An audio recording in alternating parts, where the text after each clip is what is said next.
देश बर्बादी के कगार पर पहुंच गया है। जी हां, ये हम लोग 10 साल से कह रहे थे तो आपको भरोसा नहीं हो रहा था। अभी भी टीवी अखबार नहीं बताएगा, लेकिन सोचिए ये सच खुद प्रधानमंत्री के मुंह से निकला है। प्रधानमंत्री विदेश दौरे पर उन्होंने वहां कहा है कि हालात बहुत खराब हैं और दुनिया फिर से गरीबी में जा सकती है। दुनिया नहीं, भारत के 90% लोग गरीबी के गर्त में ऑलरेडी हैं और वो उसमें चले जाएंगे। दो बड़ी साजिश का खुलासा करने जा रहा हूं। आप सोचिए, आपको प्रधानमंत्री कह रहे हैं कि डीजल मत इस्तेमाल कीजिए, पेट्रोल मत इस्तेमाल कीजिए, विदेश मत जाइए। आपको पता है भारत के लोग दुनिया भर से तेल खरीदते हैं। दुनिया से तो तेल आता है, वो रिफाइन होके दुनिया के दूसरे देशों में बेचा भी जाता है। और इसमें सबसे बड़े प्लेयर हैं मुकेश अंबानी। मुकेश अंबानी दुनिया भर से तेल खरीदते हैं, उसको रिफाइन करते हैं और फिर बेचते हैं। रूस से जब तक अमेरिका ने रोका नहीं था तब तक मुकेश अंबानी तेल खरीद रहे थे, सस्ता तेल मिल रहा था और दुनिया भर के देशों को वो तेल बेच रहे थे। राहुल गांधी ने एक और पेपर लीक पर खुलासा किया है। कहा है कि एक तो पेपर लीक कराया जाता है और दूसरा सबसे बड़ा खुलासा है कि जानबूझकर 10+2 के स्टूडेंट को कम नंबर दिए गए हैं ताकि वो स्कूल ड्रॉप आउट हो जाए। ये बहुत ही खतरनाक है। तो क्या आरएसएस धर्मेंद्र प्रधान पर उन्होंने इस्तीफे की मांग की है? क्या सबको पता है स्कूल कॉलेज में कैसे वाइस चांसलर से लेकर चपरासी तक कब्जा किया जा रहा है? दलित, पिछड़े, किसान, आदिवासी, अल्पसंख्यक का कोई वाइस चांसलर नहीं बन रहा। अब हद हो गया है। अगर अब भी हम लोग नहीं बोलेंगे खुलकर तो हमारे लिए ये देश इंपॉर्टेंट है, इस देश के नागरिक इंपॉर्टेंट है। चंद मुट्ठी भर लोगों के कंट्रोल में देश को सौंपा जा रहा है, चाहे वो कॉर्पोरेट हो, चाहे एक जाति विशेष के लोगों को कॉलेज यूनिवर्सिटी में थोपा जा रहा है जो आरएसएस के समर्थक हैं या इस सरकार का गुणगान कर रहे हैं। कुछ लोग उसमें ऐसे भी होंगे जिनकी मजबूरी है, रोजी रोटी की मजबूरी है, पेट की मजबूरी है। लेकिन चूंकि मैंने बाय चॉइस पत्रकारिता का प्रोफेशन चुना है तो हमें बोलना ही पड़ेगा, आपको बताना पड़ेगा। टीवी अखबार आपको नहीं बता रहा। मैं बार बार कह रहा था पिछले 10 साल से कि आप घाव को कब तक छुपाएंगे? जब घाव को आप छुपाएंगे, उसका इलाज नहीं करेंगे तो वो नासूर बन जाएगा और वो नासूर बन चुका है। देश सबसे बुरे वक्त में है।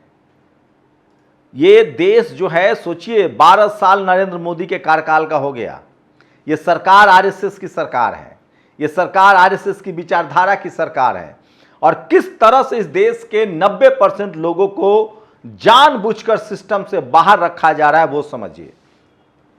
आप सबको पता है, प्रधानमंत्री ने खुद कहा है कि हम गरीबी के गर्त में चले जाएंगे। सोचिए क्यों? युद्ध हो रहा है, पाकिस्तान में 5 रुपया पेट्रोल डीजल के दाम सस्ते हुए हैं। जर्मनी, फ्रांस, इन तमाम देशों ने अपने नागरिकों को और तेल कम रेट पर देना शुरू किया, बिजली बिल माफ किए हैं, उनको हर्जाना दे रहे हैं। रूस युद्ध में है फिर भी वो बर्बाद नहीं हुआ है। सोचिए, रूस युद्ध में है, हम क्यों बर्बाद हो रहे हैं? क्योंकि पूरे सिस्टम को ठप कर दिया गया है। राहुल गांधी ने ट्वीट करके कहा है कि जानबूझकर पेपर लीक कराए जा रहे हैं ताकि मुट्ठी भर लोगों के हाथ में कंट्रोल हो। यहां तक कि सेना को कमजोर किया गया अग्निवीर के बहाने, ये सबको पता है। सेना के तमाम अधिकारियों ने, बड़े अधिकारियों ने कहा कि अग्निवीर का कांसेप्ट ठीक नहीं है। उसके बाद भी अग्निवीर शुरू किया गया। सोचिए, पूरे रिसर्च इंस्टीट्यूट को, टेक्नोलॉजी कॉलेज यूनिवर्सिटी को कमजोर किया गया, जेएनयू जैसी संस्थाओं को कमजोर किया गया, आईआईटी, आईआईएम, मेडिकल कॉलेज की पढ़ाई महंगी की गई। लेकिन राहुल गांधी ने उससे भी बड़ा खुलासा किया। उन्होंने कहा है कि सोचिए 90 पेपर लीक हुए हैं पिछले 10 सालों में। उसके बाद राहुल गांधी ने कहा है कि जानबूझकर 10+2 में, मतलब 11 में, 12वीं में, सॉरी माफ कीजिएगा, 12वीं के एग्जाम में आप पहले मैट्रिक पास करते हैं, फिर इंटर उसको हम लोग बोलते हैं, फिर ग्रेजुएशन करते हैं। जब आप मैट्रिक पास करेंगे तो आपका इंटर में दाखिला होगा, 10+2 करेंगे, फिर आप ग्रेजुएट होंगे। राहुल गांधी का कहना है कि जानबूझकर 10+2 में छात्रों के नंबर इतने कम दिए गए कि वो कॉलेज में जा न सके। उसके बाद सीयूटी कर दिया गया है। मैक्सिमम छात्रों को मजदूर बनाना है, ड्रॉप आउट करना है, हायर एजुकेशन को चौपट किया जा रहा है, दलित, पिछड़े, किसान, आदिवासी, अल्पसंख्यक को एनएफएस किया जा रहा है, कॉलेज यूनिवर्सिटी की नौकरियों को प्राइवेटाइज किया जा रहा है, वैकेंसी नहीं निकाली जा रही, देश को अशिक्षित रखना है। अनपढ़ और लाचार रखना है ताकि कोई सवाल न पूछ पाए। यह सच्चाई है। व्यापार चौपट हो रहा है, कुछ नहीं चल रहा है। कुछ लोगों के हाथ में पूरे देश की संपदा, सारा बंदरगाह, सारा एयरपोर्ट, सारी बड़ी कंपनियों का कंस्ट्रक्शन, सब मुट्ठी भर लोगों के हाथ में दिया जा रहा है। जो middle class, upper middle class के लोग हैं, चाहे वो जनरल कैटेगरी के ही क्यों ना हो, आप पूछिए कौन लोग, बड़े प्लेयर के सामने कोई नहीं टिक सकता है।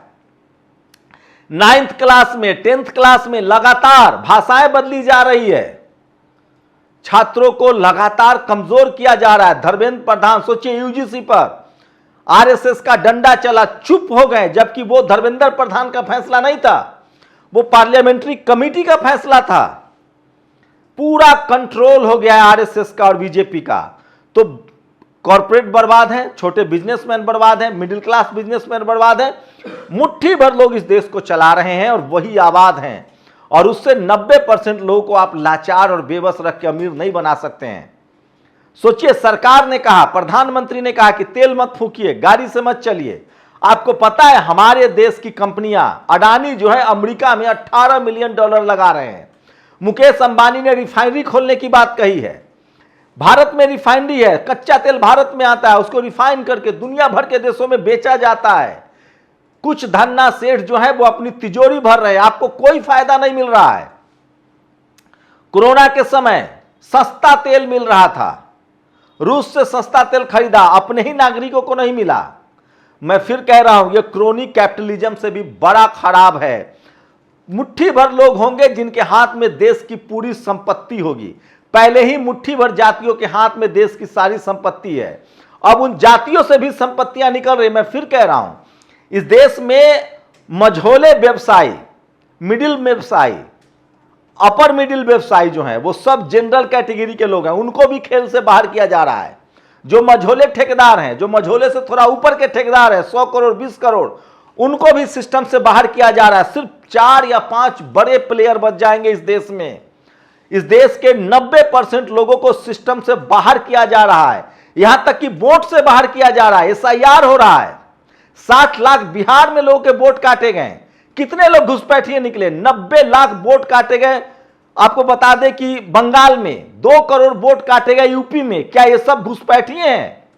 इन सब का राशन तेल बंद करना है। सरकार इस लेवल पे प्लानिंग कर रही है, आरएसएस इस लेवल पे प्लानिंग कर रही है और खुद इसका खामियाजा देश भुगत रहा है। प्रधानमंत्री ने कहा है कि हम सबसे बुरे वक्त में हैं। अब भी अगर ये इस देश के लोग नहीं जगे, अगर वो जातियों में बटे रहे, सवाल उनकी जिम्मेदारी है जो मीडिया में है, जुडिशियरी में है, ब्यूरोक्रेसी में है, कॉलेज यूनिवर्सिटी में है, जो सत्ता के संसाधनों पर बैठे हुए हैं, उनको बोलना पड़ेगा, लिखना पड़ेगा।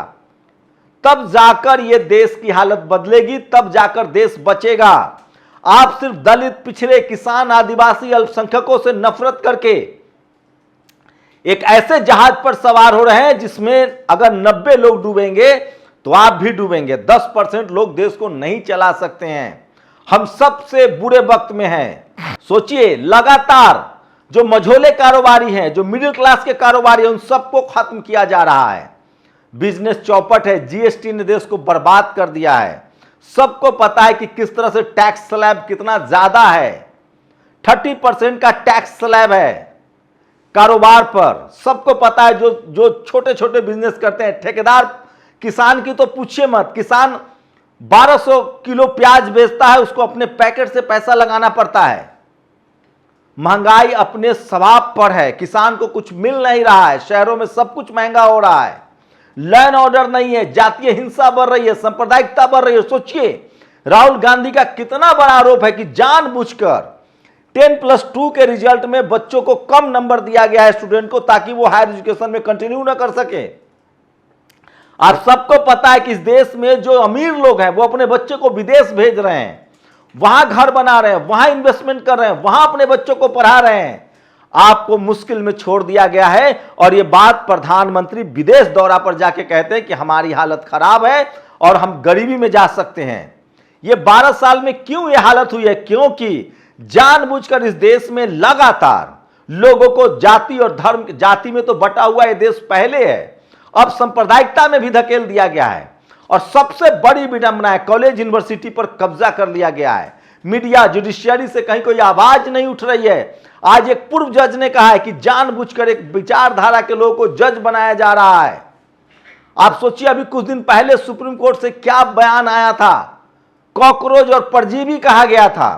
किसी भी तरह के प्रोटेस्ट को यह सरकार बर्दाश्त करने के मूड में नहीं है। आज ही सुप्रीम कोर्ट ने कहा है कि लेफ्ट की विचारधारा होना देश विरोधी नहीं है, मजदूरों की बात करना देश विरोधी नहीं है। छात्रों का प्रोटेस्ट हुआ पटना में, 4 छात्रों को जेल में डाल दिया गया। नोएडा में प्रोटेस्ट हुआ, उन प्रोटेस्टर्स को जेल में डाल दिया गया, यूएपीए लगा दिया गया। आप सब जानते हैं सांप्रदायिकता में देश को झोंका जा रहा है, लेकिन हालात 12 साल में अब सबके सामने हैं। नौकरियों के पेपर लीक हो रहे हैं, एससी एसटी ओबीसी की नौकरियां छीनी जा रही है, पूरी तरह से कॉलेज यूनिवर्सिटी पर कब्जा किया जा रहा है। और अब तो कह रहे हैं कि 9वीं क्लास में सब्जेक्ट बदला जा रहा है, लैंग्वेज बदला जा रहा है। आप सोचिए देश को कहां ले जाया जा रहा है, सबको कुछ कमजोर किया जा रहा है। और मैं फिर कह रहा हूं, जब ये फटेगा तो जब ये गुब्बारा फटेगा, जब सच्चाई सामने आएगी, तो 10% लोग हैं जो सेफ जोन में हैं, बाकी 90% लोग हर जाति और धर्म के इसके चपेट में आएंगे। देश की इकॉनमी बर्बाद हो रही है। तेल सोचिए, आज के डेट में युद्ध का असर दुनिया भर में हुआ, कहां तेल के लिए लाइन लग रही है? कोई एक देश बताइए। बाकी दुनिया के देश अपने नागरिकों को राहत दे रहे हैं, उनकी सैलरी दे रहे हैं, उनको तेल और गैस की कीमतें कम कर रहे हैं। आप सोचिए, यूक्रेन और रूस का इतना बड़ा युद्ध हुआ, वहां इस तरह के हालात नहीं है। इस तरह के हालात तो इजराइल में नहीं है जो युद्ध लड़ रहा है, अमेरिका में नहीं है जो युद्ध लड़ रहा है। हमारे देश में इतना क्यों असर पड़ रहा है? क्योंकि हमारे देश में जो सरकार है वो सिर्फ जो लोग सवाल पत्रकारों पर कंट्रोल कर रहे हैं वो। मैं फिर कह रहा हूं, सबसे बुरे वक्त में है देश, इकोनॉमी खत्म हो गई है। मझोले कारोबार, मिडिल स्तर के जो कारोबारी हैं वो सब तहस नहस हो गए हैं, कोई नहीं बोल रहा है डर से। और सबसे बड़ा बात है कि पूछ कौन रहा है? क्या टीवी अखबार लोगों के पास जा रहा है माइक लेके? क्या उनकी राय ली जा रही है? टीवी अखबार में बहस की जा रही है, एंकर को बता दिया गया है क्या बोलना है, टीवी मालिक को पता है कि क्या करना है। एंकर, टीवी मालिक, पत्रकार और जो लोग वहां लाए जाते हैं वो सब जानबूझकर सिलेक्टिव लोग लाए जाते हैं। तो कहीं से कोई आवाज नहीं उठ रही है, वोट कट रहे हैं लोगों के। सोचिए, जिस देश में लोगों के वोट कटने लगे 2-2 करोड़ 90-90 लाख, वो सब जिंदा लोग हैं, इसी देश के नागरिक हैं, लेकिन वोट नहीं दे सकते हैं। आप सोचिए, ये स्थिति बन गई है। लेकिन मैं फिर कह रहा हूं, अति का अंत होता है। अगर सरकार सब कुछ कंट्रोल करना चाहती है और मुट्ठी भर लोगों के हाथ में सब कुछ चला जाएगा, तो देश के 90% लोग, चाहे किसी जाति या धर्म के हो, वो लाचार और बेबस हो जाएंगे और उनके बच्चे बेरोजगार हो जाएंगे। बेरोजगारी का आंकड़ा देख लीजिए, महंगाई का आंकड़ा देख लीजिए, काम धंधा लोगों का चौपट है, नौकरियों की बात ही दूर है। अपनी राय जरूर दीजिए। मैं पत्रकार हूं, मीडिया में हूं, तो मुझे बोलना पड़ेगा। बाकी जो संस्थागत मीडिया है, टीवी और अखबार, उसके न बोलने की 2 वजह है। एक तो उसकी आरएसएस से वैचारिक सहमति है, जो आरएसएस की जाति है वही मीडिया की जाति है, वही सरकार की जाति है, ये सच है। और भारत एक जाति प्रधान देश है, सोचिएगा जरूर। शुक्रिया। नेशनल दस्तक की आपसे गुजारिश है कि अगर इसको बचाना चाहते हैं तो नेशनल दस्तक को सब्सक्राइब करने के लिए रेड कलर के सब्सक्राइब बटन को दबाएं, फिर बेल आइकन की घंटी दबाएं। नेशनल दस्तक को बचाने के लिए बहुत जरूरी है कि हर खबर को शेयर करें, लाइक करें, कमेंट जरूर करें।